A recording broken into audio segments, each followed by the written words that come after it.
रवा माली साल 2026 के एक्सपोर्ट के हवाले से मुआशी अदादोशुमार सामने आए हैं। रवा माली साल में 6% से जायद एक्सपोर्ट में कमी हुई है। दादोशुमार के मुताबिक ये बात सामने आई है। और जुलाई 2025 से अप्रैल 2026 तक इम्पोर्ट में 7% से ज्यादा का इजाफा हुआ है।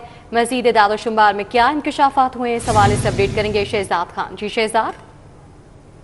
बिल्कुल जी, आज हम बात करेंगे एक्सपोर्ट के हवाले से कि रवा माली साल में एक्सपोर्ट में कोई बूस्ट हुआ है, नहीं हुआ, इंपोर्ट की क्या सूरत हाल रही, बैलेंस ऑफ ट्रेड क्या रही। और इसके लिए हमारे साथ लाहौर चैम्बर के सीनियर नायब सदर और नायब सदर मौजूद हैं। उनसे इस हवाले से हम बात कर लेते हैं। आपके सामने ये एक्सपोर्ट के और इंपोर्ट के फिगर्स आए हैं, कोई क्या मुतासर कुन हैं? हमारी एक्सपोर्ट इस वक्त 6% नीचे आ गई है। खैर से पहले ही 32 अरब डॉलर पे थी, जिसमें आईटी वालों के पैसे डाले हुए थे। अगर हम आईटी के पैसे उसमें से निकाल दें तो 19 अरब डॉलर थी। उसमें 6% का और खसारा आ गया, 7% का इंपोर्ट भी आ गया। चलो इंपोर्ट तो इसलिए करनी पड़ेगी कि जब हमारी फैक्ट्रियों को सरकार बंद कराने पे चली हुई है तो सर फिर सामान बाहर से ही आएगा ना। चाहे फैक्ट्रियां हैं, फैक्ट्री वालों ने भी स्पेयर पार्ट, रॉ मटेरियल बाहर से खरीदना है, पैसे कहाँ से लाएं? कैसे देखते हैं इसको? अराउंड 32 to 34 बिलियन डॉलर का हमारा ट्रेड डेफिसिट पहुंच चुका हुआ है। मैं हमेशा से ये कहता हूँ कि जनाब, सबसे पहले गवर्नमेंट को, मुझसे ये सवाल है, मैं गवर्नमेंट से करता हूँ कि उनकी प्रायोरिटीज़ है क्या। अगर उनकी प्रायोरिटीज़ में ये है कि पाकिस्तान में हमने इंडस्ट्री का पहिया चलाना है, उनकी प्रायोरिटी में ये है कि हमने अपने ट्रेडर्स को भी जो है आगे लेके चलना है, उनकी प्रायोरिटी में है क्या, उन्होंने इंपोर्ट को जो है वो बूस्ट करना है, उन्होंने एक्सपोर्ट को बूस्ट करना है, तो उसके लिए सबसे पहले इनको अपनी प्रायोरिटी को तय करना पड़ेगा। और प्रायोरिटीज़ को हमारे पास चॉइस ही नहीं है। जी, सीनियर नायब सदर लाहौर चैम्बर तनवीर अहमद शेख और नायब सदर खुर्रम लोधी साहब की गुफ्तगू आपने सुनी। जो एक्सपोर्ट में कमी हुई है इस पर तशवीश का इज़हार किया गया है। और तनवीर शेख साहब इस हवाले से ये कहते हैं कि जब तक आप इंडस्ट्री के लिए साजगार इन्वायरमेंट पॉलिसीज़ और टैक्सेस की शरह में और region wise competitive energy of rates नहीं देंगे, इंडस्ट्री को आप नहीं चला सकते। और फॉरेन रेमिटेंस पर ज़्यादा इन्हिसार नहीं किया जा सकता। 25 करोड़ वाली आबादी के चलाने के लिए हमें एक्सपोर्ट। बहुत शुक्रिया शहजाद। ईद उल अज़हा की आमद है और सुन्नत इब्राहिमी के लिए मवेशियों की खरीदारी जारी है। LDA सिटी मवेशी मंडी में भी बड़ी तादाद में मवेशी मौजूद हैं। मंडी में बकरे, दुम्बे, छतरे, ऊंट और बैल की फरोख्त का सिलसिला जोरों शोर से जारी है। हमारे साथ उस्मान खादिम कम्बो हैं, उनसे बात कर लेते हैं। उस्मान, इस वक्त LDA सिटी मवेशी मंडी में आप मौजूद हैं, कैसी गहमा गहमी देख रहे हैं यहाँ पर? जी बिल्कुल, गुज़श्ता रात से ही LDA सिटी मवेशी मंडी में शहरियों की आमद में इजाफा हुआ है। बड़ी तादाद में खरीदार पहुंच रहे हैं। छतरे, बकरे, दुम्बे, ऊंट, बैल, कट्टे, बछड़े सभी खरीदे जा रहे हैं। शहरी मनपसंद जानवर का भावताव कर रहे हैं, रेट तय हो जाए तो खरीद के भी अपने साथ लेके जा रहे हैं। मैं इस वक्त जहाँ पे मौजूद हूँ, ये राजनपुरी बकरों का बाड़ा है। राजनपुर के खास नस्ल के बकरे यहाँ पे लाए गए हैं। बड़े खूबसूरत आंखों वाले, ऊंचे कद वाले ये बकरे हैं और इनके मालिक भी हमारे साथ मौजूद है, उनसे बात भी कर लेते हैं। सर, आप कितने बकरे लेके आए हैं और ये आपका बड़ा खूबसूरत बकरा है, इसकी क्या कीमत डिमांड कर रहे हैं, इसका वजन कितना है? इनका वजन है 2.5 माना, 2.5 माना, ये 3 लाख का। सबसे सस्ता कम से कम क्या रेट में दे देंगे अगर खरीदना हो किसी ने आपसे? 2.5 लाख का। और टोटल कितने बकरे लेके आए हैं राजनपुरी और कितने सेल हो चुके हैं? 60 बकरे लेके आए हैं, अद्धे सेल हो चुके हैं। तो अभी आगे क्या देख रहे हैं? 3-4 दिन ही रह गए हैं ईद उल जुहा में, सारे बकरे सेल हो जाएंगे और कीमत मर्जी की मिल रही जो आप चाहते हैं? मिल रही दवा दाव गाहक आ रहा है। और अभी तक सबसे ज्यादा इकट्ठे बकरे कितने बेचे हैं कि एक ही गाहक आया और ज्यादा बकरे खरीद के ले? 5 बकरे। ये कब बेचे हैं? कल। जी बिल्कुल, जैसे आपने सुना उनकी बात के बड़ी तादाद में गाहक भी आ रहे हैं, बकरे भी खरीद रहे हैं। वो बताते हैं कि गुज़श्ता रोज़ एक ही गाहक आया और 25 बकरे खरीद के ले गया। और मज़ीद मुख्तलिफ नस्लों के मक्खी चीने बकरे यहाँ पे मौजूद हैं। देसी बकरे हैं, छतरे हैं यहाँ पे लाए गए। राजनपुर के, DG खान के, सिंध सक्खर से, रोडी से बकरे लाए गए हैं, छतरे लाए गए और उनकी फ़रोख्त की जा रही है। शहरी आ रहे हैं, भावताव भी कर रहे हैं। अब इस वक्त हवा चल पड़ी है, गर्मी का जोर कुछ कम हुआ है। अब दोपहर के वक्त शदीद गर्मी थी, अब जो शाम का वक्त होगा मौसम भी मजीद बेहतर होगा, वीकेंड भी शुरू हो गया, तो बड़ी तादाद में आज उम्मीद कर रहे हैं व्यापारी के शहरी आएंगे और मवेशी खरीद के अपने साथ ले जाएंगे। जी, उस्मान खादिम कम्बो हमें अपडेट कर रहे थे, आपका बहुत शुक्रिया। तो चंद ही रोज बाकी रह गए हैं ईद उल अज़हा में और LDA सिटी मवेशी मंडी में जानवरों की रेल पेल देखी जा रही है। मवेशी मंडी में मक्खन, बबलू और मटर बैल की धूम है। इधर कितनी गहमा गहमी है, इस हवाले से अपडेट करेंगे अबू बकर शेख। जी अबू बकर। बिल्कुल जी, ईद कुर्बान की आमद है। 5 रोज़ बाकी रह चुके हैं। एलडीए सिटी मवेशी मंडी में राजनपुरी बकरों के साथ साथ यहाँ पे जो बड़ा जानवर है इसकी भी बहुत धूम मची हुई है और मुख्तलिफ नस्ल के मुख्तलिफ शहरों से आए हुए जो मुख्तलिफ इकसाम के बड़े जानवर हैं जिनके नाम मक्खन है, बबलू है, इस तरह के बड़े जानवर जो एलडीए सिटी मवेशी मंडी में यहाँ पे फ़रोख्त के लिए आए हुए हैं। गुफ्तगू करेंगे इनके मालिक से। क्या कहेंगे जी, क्या क्या नाम इनके हैं और क्या क्या खुराक इनको खिलाते हैं और क्या डिमांड कर रहे हैं इनकी? बिस्मिल्लाहिर्रहमानिर्रहीम। हम ज़िला बहावलपुर के रहने के रावण वाले से, ये हमारा कच्चा मक्खन है। हम इनको दलिया, आटा और चना खिलाते हैं, दूध पिलाते हैं। और ये इसका नाम मिट्ठू है, ये मटर है। ये जोड़ा हमने लाहौर शहर के रहने के लिए फ़रोख्त कर दिया है।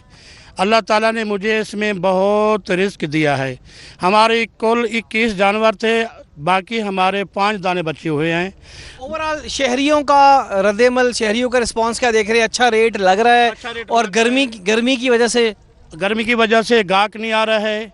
और दूसरी बात ये है अल्हम्दुलिल्लाह हम तो शिकवा नहीं करेंगे, हम शुक्रिया अदा करते हैं लाहौर वालों का कि अच्छी डिमांड से वो ख़रीद कर रहे हैं। बहुत शुक्रिया जी। दूसरी जानिब एक तो ये पहलू है कि गर्मी की शिद्दत का बायस अभी जो शहरी हैं इन्होंने अभी मंडियों का रुख ज़्यादातर अभी नहीं किया।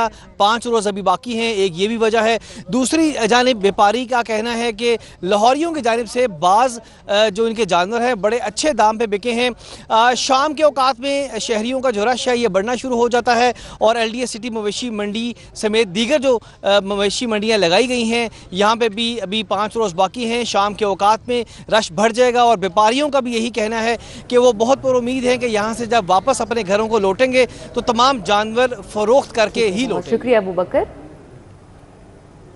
आगे बढ़ते हुए आपको बताएं कि कैदियों के लिए जेलों में ईद के तीनों दिन खसूसी मेन्यू तरतीब दे दिया गया है। ईद के दिन नाश्ता और हलवा दिया जाएगा। आईजी जेल खाना चाक मियां फारूक नज़ीर की जानिब से बताया गया है। मजीद क्या मेन्यू में शामिल होगा बताएंगे अली साही। जी बताइएगा। जी बिल्कुल, आईजी पंजाब की जानब से ईद उल ज़ुहा के मौका पर कैदियों के लिए मेन्यू जो है वो खसूसी तौर पर तरतीब दिया गया है।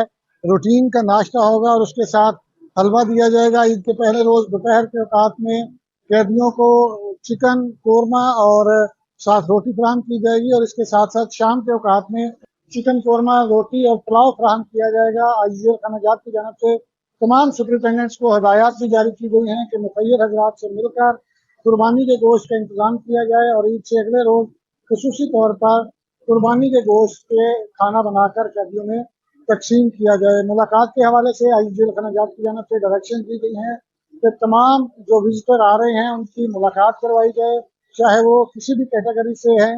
और इसके साथ साथ सुपरिटेंडेंट और डिप्टी सुपरिटेंडेंट को हदायत जारी की गई हैं कि वो इंतजारगाह के अंदर खुद मौजूद रहें, चूँकि आम दिनों से 3 गुना ज़्यादा रश होता है। ईद के दिनों में लोग सामान लेकर आते हैं, मुलाकात के लिए आते हैं, तो चीज़ों को मैनेज करने के लिए खुद इंतजारगाह में मौजूद रहें। इसके साथ साथ मुलाकातियों से भी दरख्वास्त की गई है कि वो ऑनलाइन सिस्टम के तहत अपनी अपॉइंटमेंट करवाएं और टाइम के मुताबिक जाकर मुलाकात करें। और ईद के दिनों में जो मुलाकात के हवाले से मौजूदा गवर्नमेंट की जानब से इजाज़त दी जाती है, इसका फैसला ईद के रोज़ किया जाएगा कि ईद के पहले 2 रोज़ सामान की सप्लाई की इजाज़त होगी या नहीं होगी। जी अली साही, अपडेट के लिए आपका बहुत शुक्रिया।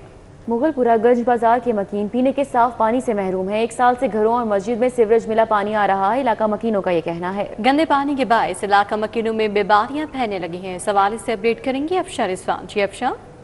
बिल्कुल, इस वक्त हम मौजूद हैं मुगलपुरा के इलाके में जहाँ पे मस्जिद अकबर के जो नमाजी हैं उन्हें शदीद मुश्किल का सामना है। उनका कहना है कि वज़ू के लिए जो पानी आता है वो सीवरेज का पानी आ रहा है, गंदा पानी आ रहा है। घरों में भी गंदा पानी आ रहा है, जिसकी वजह से मामूलात ज़िंदगी इस इलाके के मकीनों की बहुत ज़्यादा मुतासिर हो रही है। मज़ीद इनके क्या मसाइल हैं इन्हीं से जान लेते हैं। मुझे बताएं सर, कब से आपका ये सीवरेज का मसला है कि पानी जो है पीने का साफ़ पानी वो गंदा आता है, वज़ू के लिए भी पानी नहीं है, और कैसे गुजारा करते हैं जब ये मैम? ये 4-5 माह से ये प्रॉब्लम आ रही है। सीवरेज का पानी और वासा का पानी मिक्स होकर आ रहा है। नमाजी नमाज पढ़ने से कासर हैं, वज़ू करने से भी कासर हैं। नमाजी आते हैं नमाज पढ़ वज़ू करने के लिए, नमाज़ पढ़ने के लिए, और पानी जब स्मेल वाला होता है, गंदी स्मेल वाला, वापस चले जाते हैं। तो इसका कोई आला हुकाम से हमारी दरख्वास्त है कि इसका कोई हल निकाला जाए। हमारे पास सब कुछ है, हर किस्म, हर वासा वाले के पास भी गए हैं, दूसरे हुकाम से भी, लेकिन कोई भी नहीं आया, कोई सुनवाई नहीं हुई। वो जाते हैं, एप्लीकेशन साइन करते हैं, वापस दोबारा कोई नहीं आता। ये हमें सिर्फ कहते हैं कि हम आ जाएंगे, कोई भी नहीं आता। बाइट से वो खोलते हैं सीवरेज का, नहीं मेन होल ठीक है जी, आप जाएं, ये सही है सारा कुछ, लेकिन आता कोई नहीं।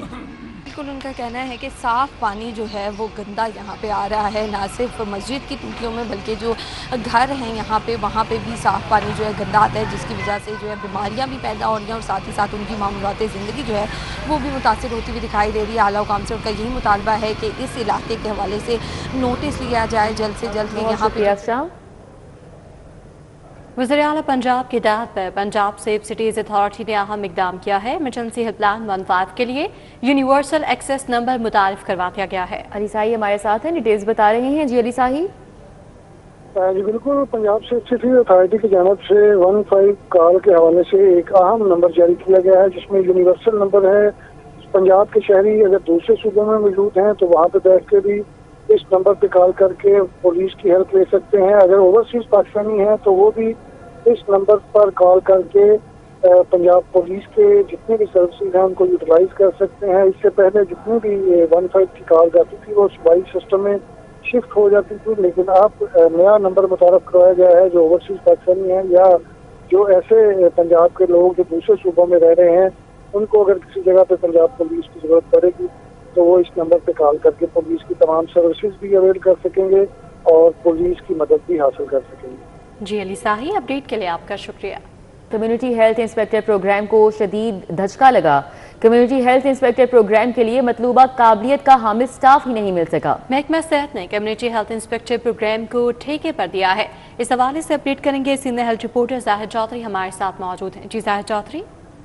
माँ बच्चा सेहत प्रोग्राम को नया नाम देकर कम्युनिटी हेल्थ इंस्पेक्टर प्रोग्राम के तौर पे ठेके पर देने का महकमा सेहत व आबादी की अफसरशाही का जो मंसूबा है वो भी इस वक्त शदीद धचकों से दो चार है। कम्युनिटी हेल्थ इंस्पेक्टर्स के लिए जो ठेके पर प्राइवेट फॉर्म्स को जो है ये ठेका दिया गया था कि मुख्तलिफ अजला में रीजन में जो है वो कम्युनिटी हेल्थ इंस्पेक्टर्स जो है वो ये प्राइवेट ठेकेदार जो है वो भर्ती करेंगे और इनको जो है वो माँ बच्चा सेहत प्रोग्राम की जो जिम्मेदारियाँ थी वो इनको सौंपी जाएंगी। लेकिन कम्युनिटी हेल्थ इंस्पेक्टर्स के लिए जो मतलूबा काबिलियत का हामिल स्टाफ है वो अभी तक नहीं मिल सका। महकमा सेहत व आबादी की अफसरशाही ने अपने इस तजर्बे को नाकामी से बचाने के लिए तमाम अजला के CEOs हेल्थ जो हैं उनको हदायत की है कि वो फौरी तौर पर ठेकेदारों की मदद करें ताकि कम्युनिटी हेल्थ इंस्पेक्टर जो हैं उनकी तादाद जो मतलूबा चाहिए जिस ज़िले में उसको पूरा किया जा सके। लेकिन तमाम CEOs हेल्थ की जानिब से तमाम तर कोशिश के बावजूद, अपने तौर पर जो है वो इश्तिहार जारी करने के बावजूद ठेकेदारों के लिए मतलूबा स्टाफ जो है वो अभी तक भर्ती नहीं किया जा सका। और जो कम्युनिटी हेल्थ इंस्पेक्टर्स हैं वो मतलूबा तादाद में ना होने की वजह से जो इस वक्त सेहत आमा के प्रोग्राम्स हैं मुख्तलिफ, जिसमें जो है वो माँ बच्चा की सेहत है, उसके अलावा बच्चों के फांसी टीकों का प्रोग्राम है, डेंगू कंट्रोल है, दीगर अमूर हैं जो तमाम तर जो है वो IRMNCH के तहत जो है वो स्टाफ जो सरअंजाम देता था, वो तमाम तर जो अमूर हैं वो इस वक्त बुरी तरह से जो है वो मुतासर हो रहे हैं। ना सिर्फ बल्कि उनकी जो कारकर्दगी है वो भी इन्हतात पजीर है। और महकमा सेहत व आबादी की तमाम तर कोशिशों के बावजूद कम्युनिटी हेल्थ इंस्पेक्टर्स के तौर पे माँ बच्चा सेहत प्रोग्राम को ठेके पर देने का जो अमल है वो अब तक जो है वो कामयाबी हासिल नहीं कर सका। शुक्रिया। हमारे साथ जाहिर चौधरी थे, अपडेट कर रहे थे। गवर्नमेंट हायर सेकेंडरी स्कूल ठोकर न्याज बेग में 10 kV सोलर सिस्टम नस्ब कर दिया गया है। 10 kV सोलर सिस्टम का इफ्तिताह सूबाई वज़ीर स्पोर्ट्स फैसल खोखर ने किया। इफ्तिताही तकरीब में CEO एजुकेशन तारिक महमूद भी मौजूद थे। हायर सेकेंडरी स्कूलों को जल्द सोलर पर मुंतकिल करेंगे, CEO एजुकेशन तारिक महमूद की जानिब से कहा गया। सूबाई वज़ीर ने कहा स्कूल में स्पोर्ट्स कॉम्प्लेक्स तामीर किया गया है। स्पोर्ट्स कॉम्प्लेक्स में तमाम इंडोर गेम्स के साथ जिम भी कर सकेंगे। तकरीब में मोहम्मद अजमल, मोहम्मद माजिद, शाहिद फारूक, अदनान मुदस्सिर ने शिरकत की। तकरीब में साद मसूद, आसिफ मुमताज़, मोहम्मद एहसान और अहमद मसूद भी शरीक हुए। तो गवर्नमेंट हायर सेकेंडरी स्कूल ठोकर न्याज बेग में 10 kV सोलर सिस्टम नस्ब किया गया। 10 kV सोलर सिस्टम का इफ्तिताह सूबाई वजीर स्पोर्ट्स फैसल खोखर ने किया। इफ्तिताही तकरीब में CEO एजुकेशन तारिक महमूद मौजूद रहे। जी बिल्कुल, हायर सेकेंडरी स्कूलों को जल्द सोलर पर मुंतकिल करेंगे, ऐसा कहना था CEO एजुकेशन तारिक महमूद का। और सूबाई वजीर कहते हैं कि स्कूल में स्पोर्ट्स कॉम्प्लेक्स तामीर किया जाएगा। मजीद कहा कि स्पोर्ट्स कॉम्प्लेक्स में तमाम इंडोर गेम्स के साथ जिम भी होगी।